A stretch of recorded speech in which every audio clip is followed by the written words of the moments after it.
The air in New York City in October of 1907 didn't smell like autumn leaves. It smelled like ozone, unwashed bodies, and the acrid smoke of expensive cigars burning down to the nub. It was the scent of fear. To understand the panic, you have to look past the marble columns of Wall Street and see the rot inside the foundation. We think of the financial system today as a grid-regulated, monitored, insured. If a bank fails, the government steps in. But in 1907, there was no safety net. There was no Federal Reserve to print money or act as a firefighter. There was only the jungle, and in the jungle, you eat what you kill. Now, let us open the archives and dissect the anatomy of this failure. The illusion began with a dangerous innovation, the trust company. In the early 1900s, there were two worlds. On one side, you had the traditional banks. These were the boring, stuffy guardians of wealth. By law, they were required to keep a significant pile of cash in their vaults reserves, just in case people wanted their money back. They were safe, but they were slow. On the other side, you had the trust companies. Think of them as the shadow banks. They looked like banks. They had counters and tellers like banks, and they took your deposit like a bank. But they operated by a different set of rules. They were legally allowed to gamble with almost every single dollar you gave them. They didn't keep cash in the vault. They threw it into the stock market, real estate schemes, and high-risk railroads. If a traditional bank was a sturdy cargo ship moving slowly through calm waters, a trust company was a speedboat racing through a minefield loaded with dynamite. And in 1907, everyone wanted a ride on the speedboat because the returns were high. The greed was infectious. The spark that blew up this powder keg wasn't a war or a plague. It was two men playing a game of poker with the American economy. F. Augustus Heinze and Charles W. Morse were the kind of men who looked at a balance sheet and saw a suggestion, not a rule. They decided to pull off a classic maneuver, cornering the market on a company called United Copper. Let's break down the mechanism of a corner. Think of it as a trap set in three distinct stages. First, the bait. You quietly buy up every available share of a stock you can find. Second, the trap. You wait for the short sellers, those gamblers, betting the price will drop to realize they are exposed. And finally comes the squeeze. Since you own all the shares, you force them to buy from you at whatever exorbitant price you name. You hold the only key to the exit. It is a perfect plan, right up until the moment you run out of money to buy the shares. And that is exactly what happened. The scheme collapsed. The stock price didn't soar. It plummeted like a stone dropped down a well.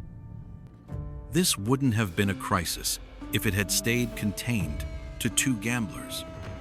But remember the trust companies? They were all connected. The third largest trust in New York, the Knickerbocker Trust, was run by a man named Charles Barney. Barney was known to be an associate of these failed gamblers. It didn't matter if the Knickerbocker was actually insolvent. In finance, reality matters less than perception. A whisper started in the clubs and the street corners. The Knickerbocker is tainted. On October 22nd, the whisper became a scream.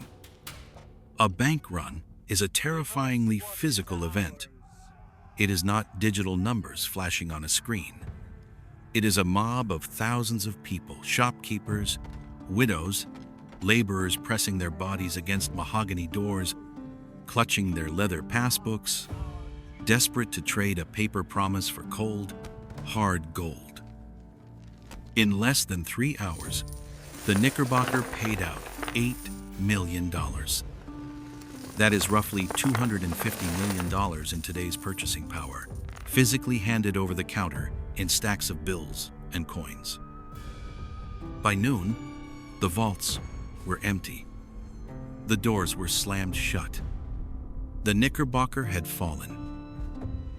But the panic didn't stop there. Fear is a contagion.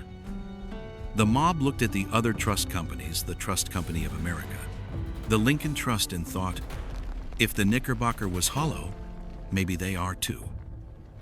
The dominoes were not just tipping, they were crashing down.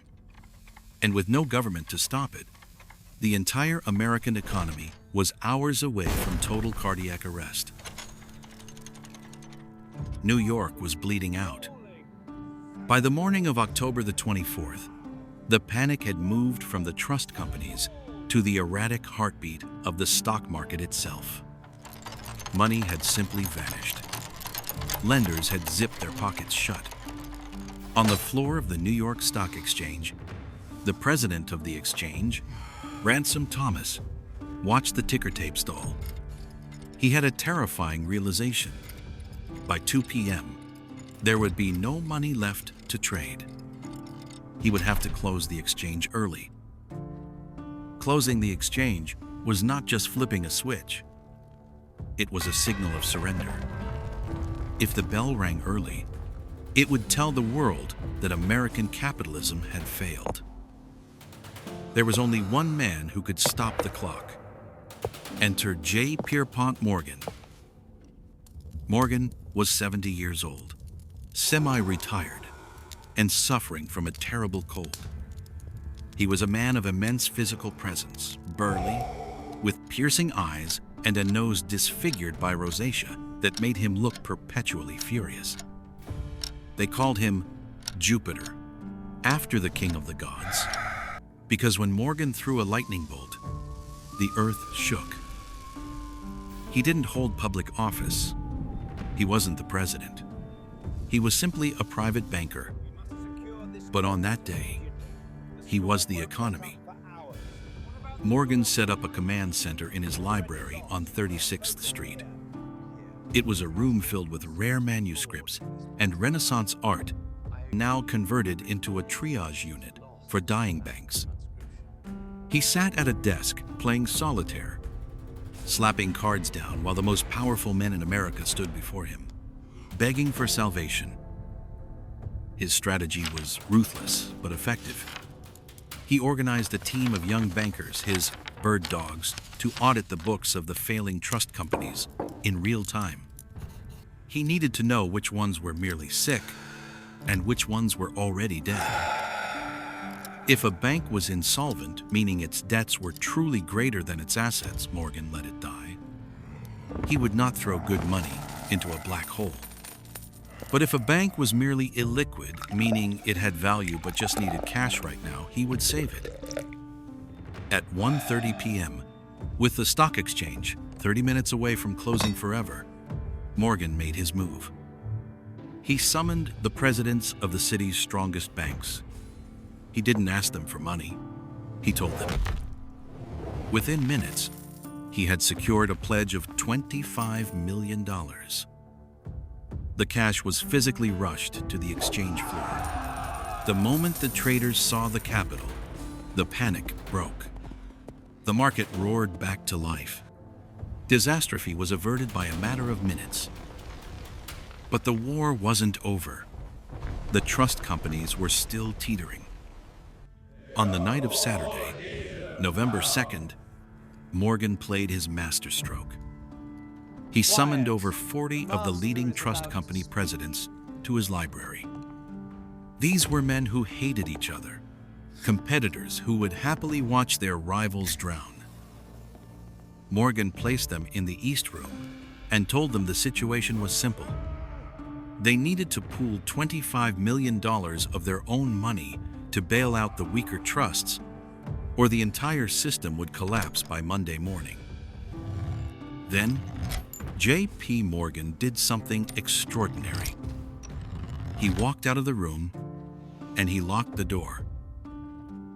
Imagine the scene. The wealthiest men in America, trapped in a gilded cage lined with velvet and gold. The air grew thick with cigar smoke and desperation. Hours ticked by. Midnight came and went. 3 a.m. passed. Morgan sat in the adjacent room, playing solitaire, refusing to let them out until they signed the deal. He was forcing them to realize a simple truth. In a lifeboat, if one man drills a hole under his seat, everyone drowns. Finally, at 4:45 a.m., the resistance broke. One by one, exhausted and defeated, they signed the agreement. Morgan unlocked the door, shook their hands, and sent them out into the cold morning air. The one-man central bank had acted. He had strong-armed the market into survival. But as the sun rose over a saved city, a new, darker question began to form in the minds of the public. One man had just saved the country. But should one man have the power to destroy it? The crisis passed. The banks opened their doors. The stock tickers began to hum with the steady rhythm of commerce, and the blood pressure of the nation leveled off. J.P. Morgan had won. He had single-handedly held up the sky like Atlas. But as the adrenaline faded, a deep, unsettling chill settled over Washington and the rest of the country. They looked at the rescue not with gratitude, but with horror, because they realized that the United States of America, a democracy built on the idea of checks and balances, was not truly run by the president or the Congress. It was run by a private citizen in a library on 36th Street. The rescue proved a terrifying theorem. The American economy was entirely dependent on the health, the mood, and the morality of one mortal man. If Morgan had decided not to act, or if he had died in his sleep on October 23rd, the country would have collapsed into a depression that might have ended the industrial age. Morgan was no longer seen just as a savior. He was a dangerous monarch. This fear crystallized 5 years later, in 1912, when the government dragged Morgan before Congress in what became known as the Peugeot Committee hearings. It was the old world colliding with the new. On one side, the lawyers, armed with ledgers and logic, trying to prove that a money trust, a secret cabal of bankers, controlled the fate of the nation. On the other side, Morgan, defiant and old, insisting that banking was not about math, but about men. In the most famous exchange of the hearings, the prosecutor asked Morgan if commercial credit was based primarily on money or property. Morgan leaned into the microphone, his voice gravelly with age and conviction, and delivered a line that sounded like the epitaph of his era. He said, "No, sir. The first thing is character. Because a man I do not trust could not get money from me on all the bonds in Christendom." It was a beautiful sentiment. It was also obsolete. The world had grown too large, too complex, and too fast for character. You couldn't run a global superpower on handshakes and the intuition of a 70-year-old tycoon. The panic of 1907 proved that the system needed an engine that didn't sleep and didn't die. The direct result of Morgan's locked room rescue was the creation of the Federal Reserve System in 1913. The government essentially institutionalized Morgan's role. They built a machine to do what the man had done: act as a lender of last resort, a firefighter with an infinite supply of water.